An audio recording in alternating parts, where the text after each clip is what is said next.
నమస్తే, welcome to వాయన్ news. కుకట్పల్లిలోని శ్రీ పట్టాభి సీతారామచంద్ర స్వామివారి దేవస్థానంలో ఉన్నాము. ఎంతో చరిత్ర కలిగినటువంటి ఈ యొక్క ఆలయంలో ప్రతి సంవత్సరము శ్రీరామనవమి బ్రహ్మోత్సవాలను ఎంతో వైభవపేతంగా జరుపుతుంటారు. మరి ఈ సంవత్సరము ఏప్రిల్ 6వ తారీఖున శ్రీరామనవమి సందర్భంగా బ్రహ్మోత్సవాల ఏర్పాట్ల గురించి, అలాగే ఇక్కడికి వచ్చే భక్తుల సౌకర్యార్థం ఎలాంటి చర్యలు చేపట్టారు అనే అంశాల గురించి ధర్మకర్తని అడిగి తెలుసుకునే ప్రయత్నం చేద్దాం.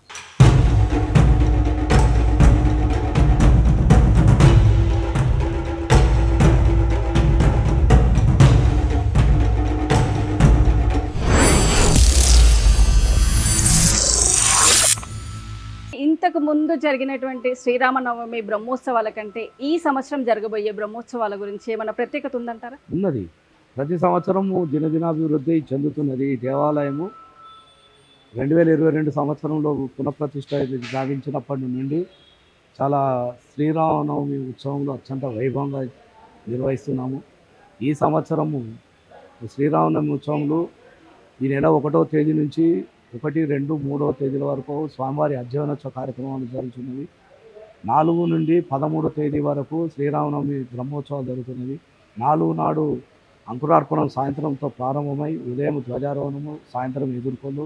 6వ తారీఖు నాడు శ్రీ సీతారామచంద్ర స్వామి వాళ్ళ కళ్యాణం అత్యంత వైభవంగా ఏర్పాటు చేస్తున్నాము. ఇటు కళ్యాణానికి ఈరోజే స్థానిక ఎమ్మెల్యే శ్రీ గౌరవ మాధవరం కృష్ణారావు గారు రివ్యూ మీటింగ్ అన్ని విభాగాల అధిపతులతో ఈ దేవస్థానం నందు ఏర్పాటు చేసి పోలీసు వారికి కానీ, మున్సిపాలిటీ వారికి కానీ, జిహెచ్ఎంసీ వారికి, మన వాటర్ వర్క్స్ వారికి కానీ అందరికీ భక్తులకు ఎలాంటి అసౌకర్యాలు కలిగించకుండా అందరూ తమ విభాగాలలో ప్రజలకు, భక్తులకు సేవలు అందించాలని కోరినారు. అలాగే ఈ సంవత్సరం కూడా భక్తులకు ఎలాంటి ఇబ్బంది లేకుండా త్రాగునీరు ఏర్పాటు చేస్తున్నాము. అలాగే క్యూ లైన్ల గురించి బార్కెట్స్ ఏర్పాటు చేస్తున్నాం. ఆ బార్కెట్ ద్వారా విచ్చేసి స్వామివారిని దర్శించుకొని తీర్థప్రసాదాలు తీసుకొని స్వామివారి కళ్యాణాన్ని తిలకించి అన్నప్రసాదాలు భోజనం చేసి వెళ్ళాల్సిందిగా కోరుతున్నాము. ఎవరికి కూడా ఎలాంటి ఇబ్బంది లేకుండా అన్ని ఏర్పాటు చేస్తున్నాం.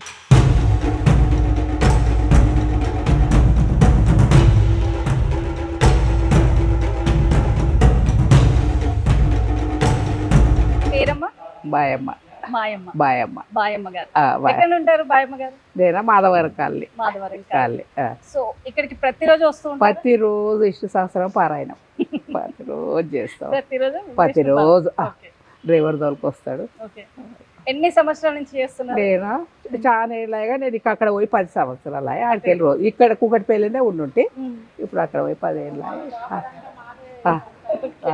సో 10 ఏళ్ళ నుంచి కూడా రోజు డ్రైవర్ తీస్తాడు. వస్తామమ్మా. మాకు దూరమైన రాకనైతే ఒక ఎంత చేత కాకుండా కానీ వస్తాం. మాకు ఎందుకంటే అన్నిటికీ మేలు చేసిండు కదా స్వామి, అన్నిటికీ అండగా నిలబడ్డ అట్లా అని వస్తాయి. మీ పేరమ్మా? సువర్ణాదేవి. సువర్ణాదేవి గారు ఎక్కడ ఉంటారు? మాది కుకట్పల్లి, ప్రాపర్ కుకట్పల్లి. పుట్టి నీళ్ళు అసంతకు ఉంటే దగ్గరికి తెచ్చుకున్నాడు రామయ్య, ఇంకా దగ్గర మెట్టి నీళ్ళు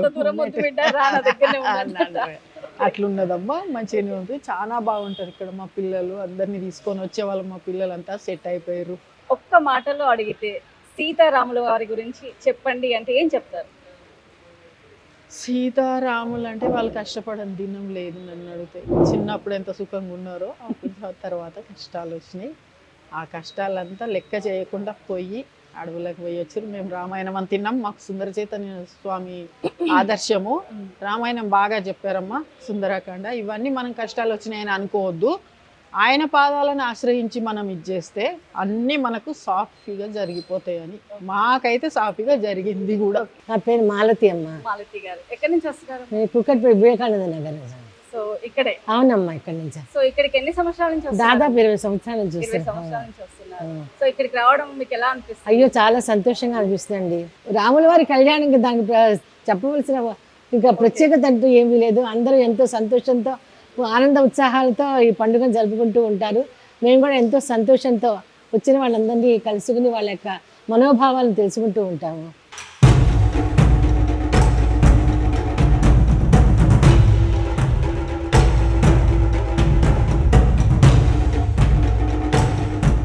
మరి శ్రీరామనవమి సందర్భంగా ఇక్కడ జరపబోయేటటువంటి బ్రహ్మోత్సవాల గురించి వాటి విశ్లేషణ వివరించడానికి మనతో ఉన్నారు ఆలయ అర్చకులు శ్రీనివాసాచార్యులు. మరి వారిని అడిగి బ్రహ్మోత్సవాల గురించి క్లుప్తంగా తెలుసుకుందాం. నమస్తే పంతులు గారు. జై శ్రీమన్నారాయణ.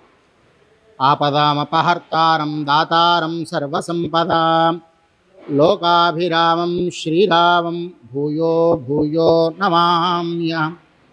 శ్రీ సీతారామచంద్రస్వామి వారి దేవస్థానం, కుకట్పల్లి గ్రామం. ఈ యొక్క ఆలయము సుమారు 437 సంవత్సరాల పూర్వమైనటువంటి ఆలయం అన్నమాట. ఓకే. ఇక్కడ మనకు ఉండేటువంటి స్వామిని, మన రామచంద్ర స్వామిని ఎక్కడ కూడా ఈ విధంగా చూడమన్నమాట.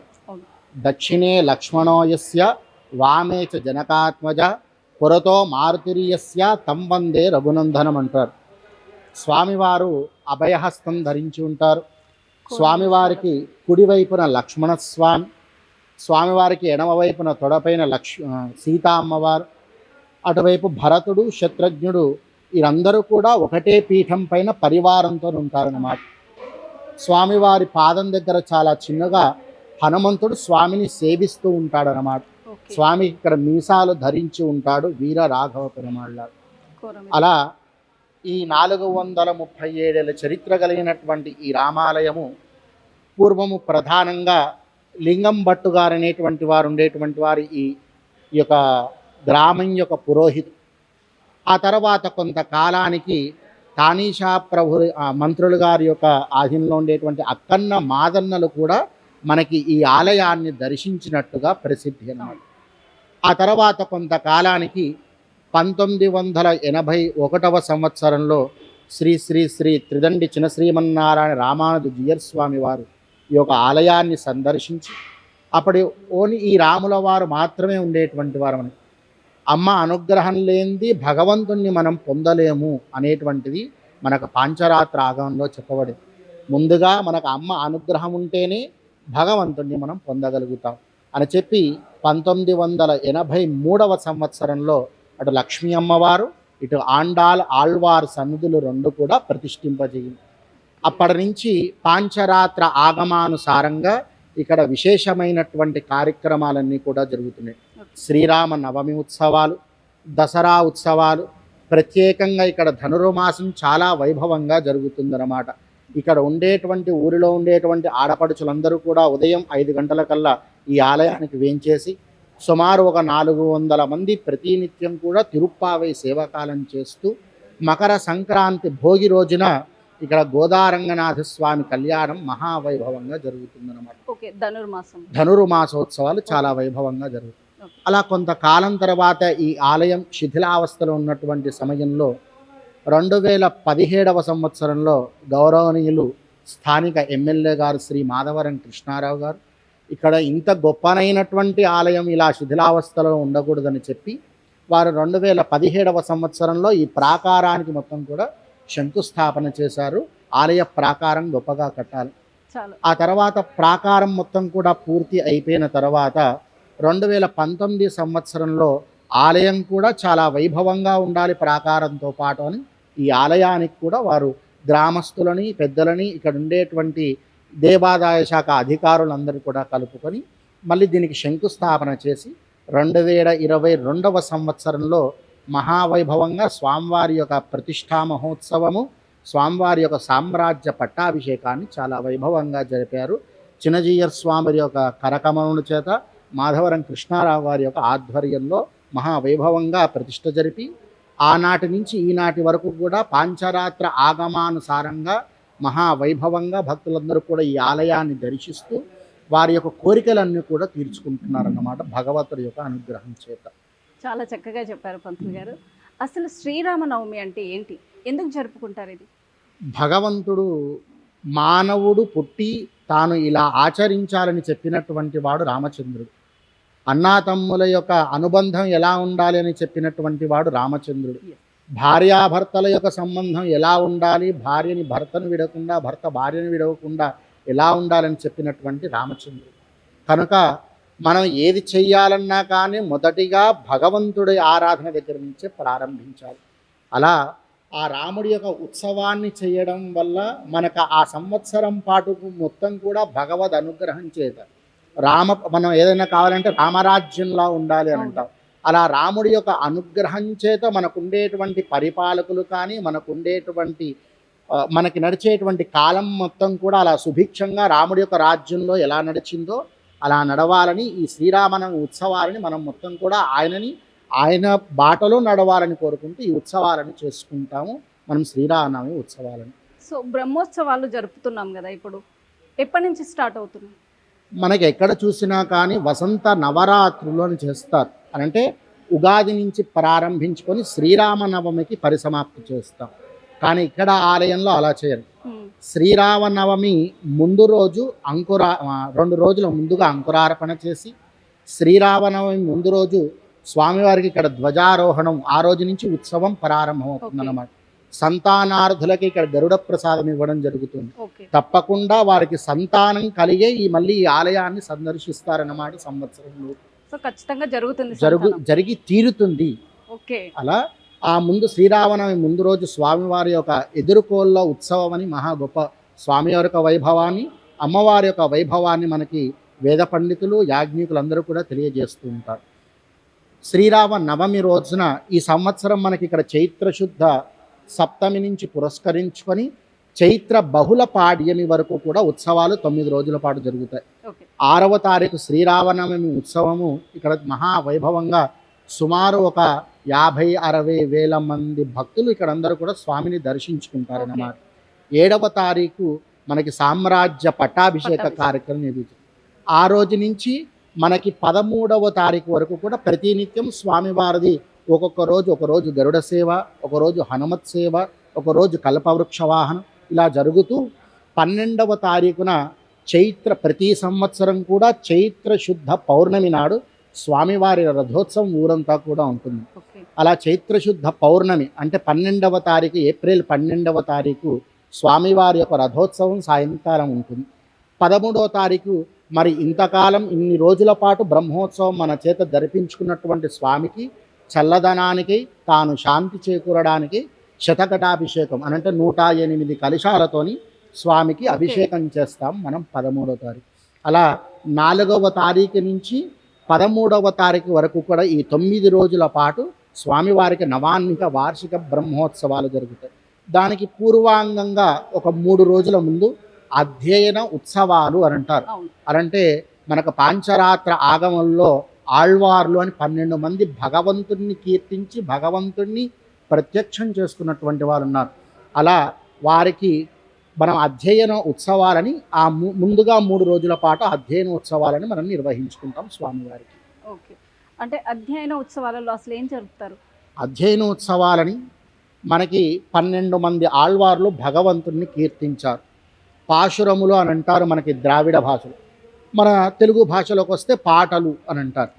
అలా ద్రావిడంలో 12 మంది ఆళ్వార్లు 4000 పాశురములను భగవంతుని కీర్తిస్తూ పాడారన్నమాట. ఆ పాశురం దాంట్లో ప్రప్రథమైనటువంటిది తిరువాయిమొజి అని ఒక 1000 పాశురాలు ఉంటాయి. నమ్మాళ్వారని ఈ కలియుగంలోనే తాను ఉద్భవించి భగవంతుణ్ణి మనం కలియుగంలో కూడా పొందవచ్చు అని చెప్పడానికి ఒక 1000 పాశురాలని భగవంతుణ్ణి కీర్తిస్తూ ఆయన ఒక 1000 పాశురాలని తిరువాయిమొజి అనేటువంటి ఒక ప్రబంధాన్ని అనుసంధానం చేశారు. అలాంటి ఆ తిరువాయిమొజి అనేటువంటి ఒక 1000 పాశురాలని 3 భాగాలుగా 3 రోజుల పాటు విభజించుకొని ఆ 3 రోజులు భగవంతుడిని కీర్తిస్తూ అధ్యయన ఉత్సవాలని మనకు చేస్తూ ఉంటాం.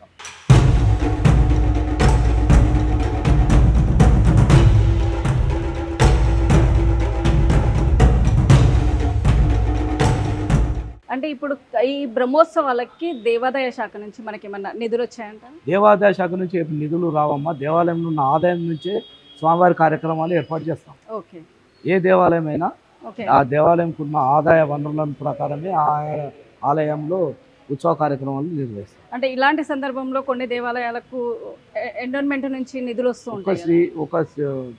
మన బోనాల పండుగ ఉత్సవంలోకే రాష్ట్ర ప్రభుత్వం నుంచి కొన్ని నిధులు విడుదలవుతాయి.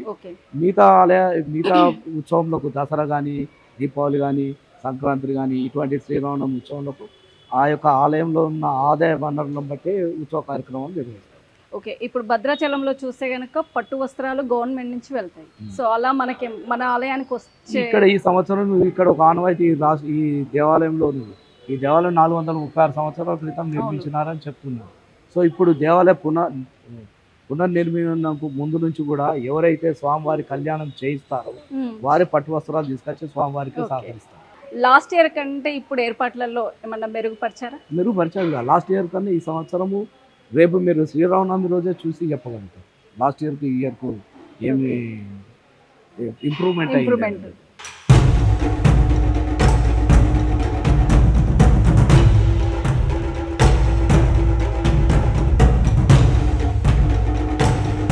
సో చూశారు కదా, శ్రీరామనవమి బ్రహ్మోత్సవాల ఏర్పాట్లు. మరి శ్రీరామనవమి రోజు ఆ శ్రీరాముల వారి కళ్యాణాన్ని తిలకించి తీర్థ ప్రసాదాలు స్వీకరించి ప్రతి ఒక్క భక్తుడు భక్తి భావంతో భాగస్వాములు కావాలని కోరుకుంటూ మరొక ఎపిసోడ్తో మళ్ళీ కలుద్దాం.